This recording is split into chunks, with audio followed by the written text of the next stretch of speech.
बांग्लादेश में हमारे जिंदा हिंदू मारे जा रहे हैं, जलाए जा रहे हैं, छोटी छोटी बच्चियां जलाई जा रही हैं, छोटी बच्चियों के साथ दुष्कर्म हो रहा है, माँ बाप के सामने हो रहा है। तुम्हारा जमीर इतना मर गया, इतना गिर गया कि तुम उसी बांग्लादेश के खिलाड़ी को अपनी टीम में रख रहे हो।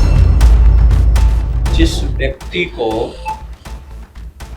पहचान देश ने दी, एक्टर देश ने बनाया, सुपरस्टार देश ने बनाया, और तो और केकेआर टीम का मालिक भी इस देश ने बनाया, कितनी सामर्थ्य दी। पहला क्वेश्चन तो यह है कि आपने इस देश को वापस क्या दिया। इतनी हत्याएं हुई हैं, सबसे ज्यादा इस विश्व में हत्याएं हुई हैं वो हिंदुओं की हुई हैं, और हम सब साइड में धरते गए। साइड में आप सब धर दिए जाओगे एक दिन। आज जो भटकाव की दृष्टि हमको दिख रही है, वो कलाकार ने जो मूवियां बनाई हैं, सीरियल्स बनाए हैं, और जिस तरीके से समाज की विचारधारा को बदलने का काम किया है, तो आज यूथ को ऐसा लगता है कि मनी इज एवरीथिंग। हमारे बीच में विख्यात कथावाचक और देश विदेश में धार्मिक प्रवचन देने वाले देवकीनंदन ठाकुर जी यहाँ मौजूद है। बहुत स्वागत है नवराष्ट्र डिजिटल में आपका। क्या कहोगे आने के बाद में नवराष्ट्र के कार्यालय में आप आए? बहुत अच्छा लग रहा है, यहाँ पे बहुत पॉजिटिव एनर्जी है जी। और जिस तरीके से आप लोग लिखते हैं और जिस तरीके से देश और धर्म और युवाओं का ध्यान आप लोग रखते हैं, ये अपने आप में महत्वपूर्ण है। इसके लिए आके अच्छा लग रहा है जी। आपने देखा होगा जैसे कि पांडे साहब ने भी बताया कि आपका कथावचन रहा यहाँ नवी मुंबई में जी, और हर दिन एक आपके विचार लोगों तक पहुंचाने की कोशिश भी की। उसके लिए बहुत बहुत धन्यवाद, क्योंकि हिंदी में भी और मराठी में भी, दोनों ही पेपरों में, डिजिटल पे भी, जिस तरीके से हम जहाँ बैठते हैं वहाँ हजारों लोग होते हैं, लेकिन जब आप हमारी बात को, हमारे मैसेज को पेपर के माध्यम से जी, सोशल मीडिया के माध्यम से जब लोगों तक आप भेजते हैं, तो वो लाखों तक पहुंच जाती है। और यही हमारे इसी का, और मेरा सौभाग्य रहा है कि आप लोग सब प्यार करते हैं, तो उसके लिए बहुत बहुत धन्यवाद। महाराज जी, मैं नवभारत की तरफ से बात करता हूँ। नवभारत मध्य भारत का सबसे बड़ा हिंदी का अखबार है, और आपके जितने भी प्रवचन यहाँ पर मुंबई और MMR महाराष्ट्र में होते हैं, कवर करता है। नवभारत के बारे में आपका ओपिनियन क्या है? नवभारत में जहाँ तक, जितना मैं नवभारत को पढ़ा है, जितना इसको जाना है, नवभारत क्या आजकल की भाषा हो ना, स्ट्रेट फॉरवर्ड, सीधा लिखता है, अच्छा लिखता है, सत्य लिखता है, और यही हमारे समाज में चाहिए। और इसकी भूमिका है, जब आप इतने क्लियरली आप ऐसा कर रहे हैं, तब न जाके आप पूरे देश में इतना बड़ा काम कर पा रहे हैं और इतनी बड़ी संख्या में आप लोगों तक पहुंच पा रहे हैं। महाराज जी, आप धर्मगुरु हैं, और हमारे गुरुओं का, और यदि खासतौर से देखकर पत्रकारों की एक बड़ी भूमिका रहती है कि धार्मिक व्यवस्थाओं के अलावा जो सामाजिक और राजनीतिक जो देश की स्थिति है, उसमें जो आज चल रहा है, उसके बारे में आपका व्यक्तिगत राय क्या है? देखिए, मैं एक बात मानता हूं कि पत्रकार, कथाकार और कलाकार ये समाज के 3 आईने हैं। जो कहते हैं ना, सत्यम शिवम सुंदरम, सत्य माने पत्रकार, सुंदरम माने कलाकार, और शिवम माने कथाकार। ये 3 अगर समाज को सही दिशा दिखा दें, तो समाज उस दिशा में चल पड़ेगा, इसमें संशय नहीं है।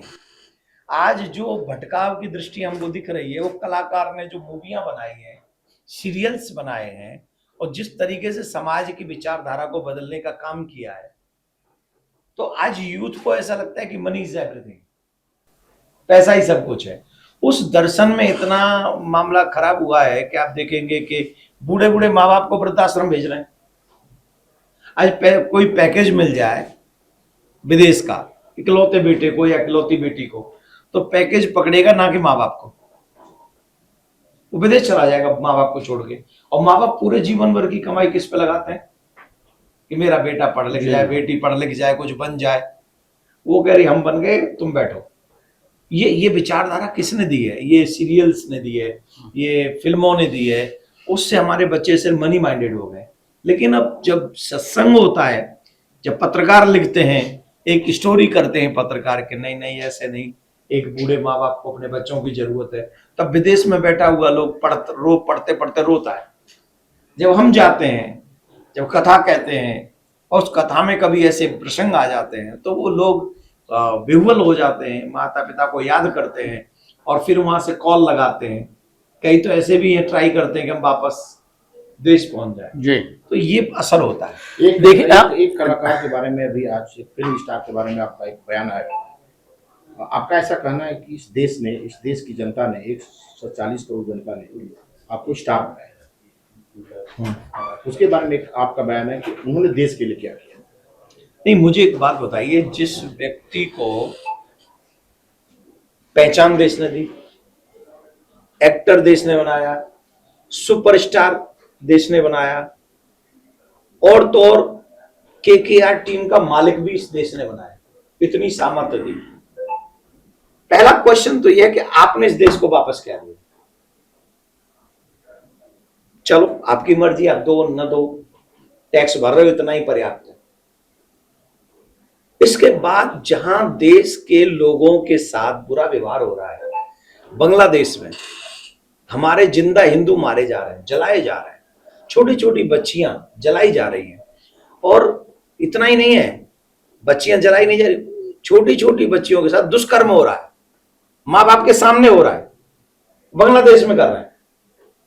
और तुम्हारा जमीर इतना मर गया, इतना गिर गया कि तुम उसी बांग्लादेश के खिलाड़ी को अपनी टीम में रख रहे हो। कितना पैसा दे रहे हो? 9 करोड़ 20 लाख रुपया। भाई साहब, इन देश के लोगों को भी दे लो कुछ, जो 500 200 टिकट रुपए लेके तुम्हारी टिकट खरीदते हो, तुम्हें स्टार बनाते हैं। इनकी भावनाओं की कदर नहीं है। इन्हीं भारतीयों के रिश्तेदार बांग्लादेश में मारे जा रहे हैं, इन्हीं भारतीयों की बहन बेटियों की अस्मिता दांव पे लगी हुई है, इन्हीं भारतीयों के रिश्तेदार जिंदे जलाए जा रहे हैं।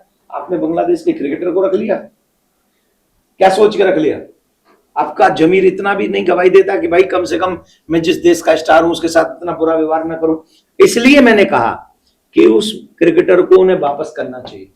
अभी देखा जाता है कि मतलब इसमें कुछ अलग अलग प्रतिक्रिया है कि खेल को आप जरा बाजू में रख दीजिएगा, ये मामला अलग है। बांग्लादेश में जो चल रहा है वो निर्मम हत्या है, बिल्कुल कड़ी निंदा उसकी होनी चाहिए। क्या सरकार ने करें, भी कहां कौन सी साइड में धर दें उसको? कौन सी साइड है जहां धर दें? हत्याओं को साइड में धर दें, वो कौन सी साइड है आपकी दृष्टि से? आप बताओ हमको, उसी साइड में धर देंगे। मैं आपकी हत्या करके साइड में धर देता हूं, बाकी का पेपर पढ़ता रहूंगा। Are you okay? नहीं है ना जी, लगती है यहाँ चुपती है। हमने साइड में रख दिया अफगानिस्तान के मर्डर्स, हमने साइड में रख दिए पाकिस्तान के मर्डर्स, हमने साइड में रख दिए कश्मीर के मर्डर्स। इतनी हत्याएं हुई हैं, सबसे ज्यादा इस विश्व में हत्याएं हुई हैं वो हिंदुओं की हुई हैं, वो हम सब साइड में धरते गए।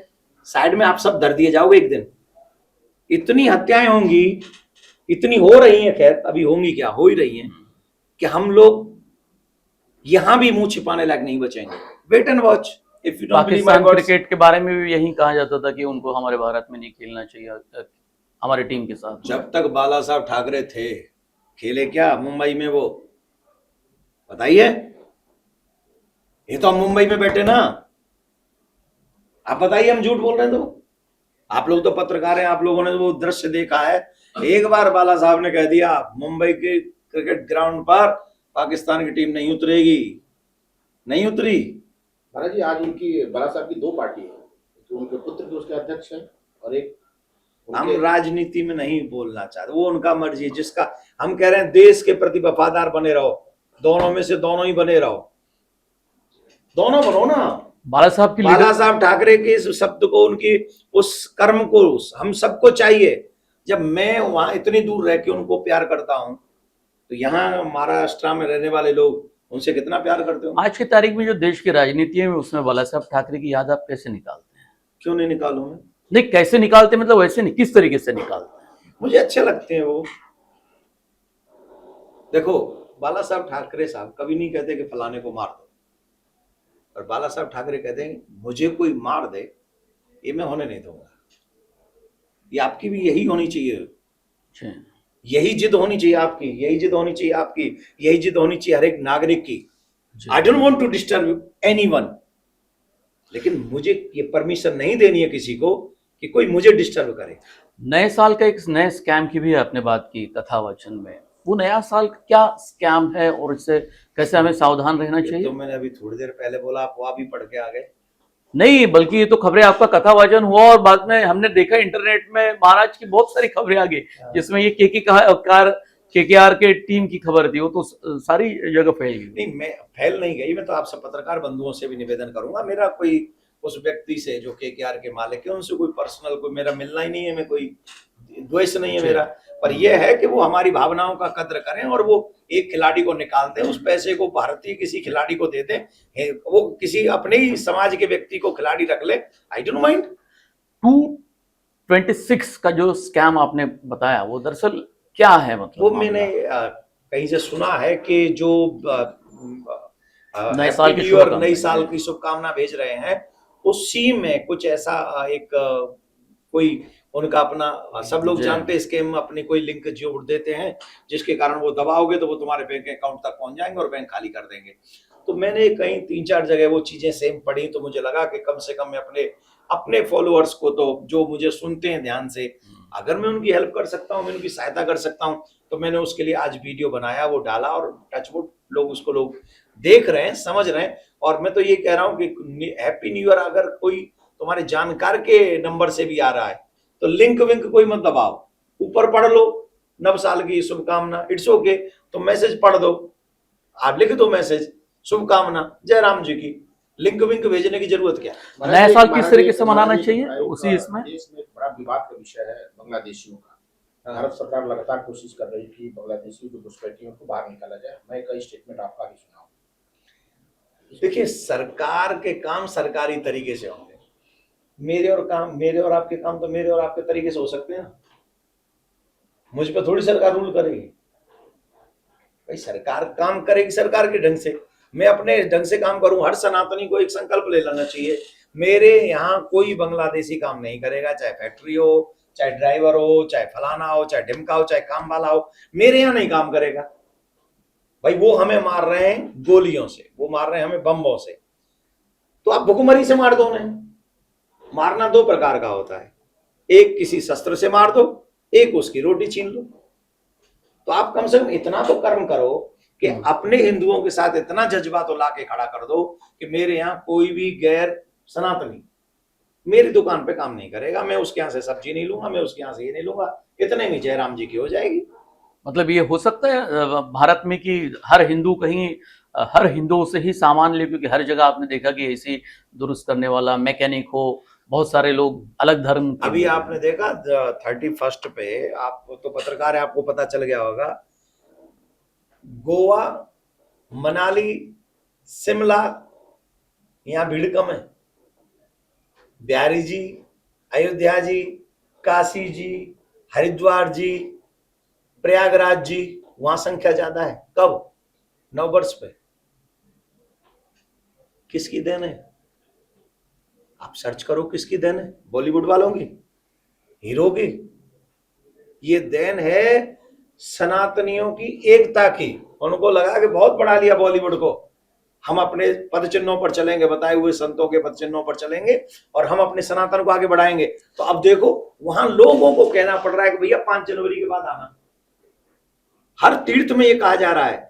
ये सनातनी एकता जिस दिन एकत्रित होकर ये बात समझ जाएगी कि हमें हर वस्तु सनातनी से ही खरीदनी है, उस दिन सनातनी 90% सुरक्षित हो जाएगा। प्रधानमंत्री नरेंद्र मोदी जी का भी योगदान है इसमें, कंट्रीब्यूशन क्यों नहीं है? आज देश में पहला प्रधानमंत्री ऐसा है जो गंगा में डुबकी लगाता है बड़े साफ जो शौक से, केदारनाथ की गुफाओं में जाके बैठते बड़े प्यार से, उन्हें नहीं डर लगता कि विदेशी लोग क्या कहेंगे, उन्हें नहीं डर लगता लोग कहेंगे सेकुलर नहीं है। ही डज केयर, और होना भी नहीं चाहिए। आप देश के नेता हो तो ये अच्छी बात है ना, लेकिन आप धर्म परिवर्तन थोड़ी कर लिए प्रधानमंत्री बन के।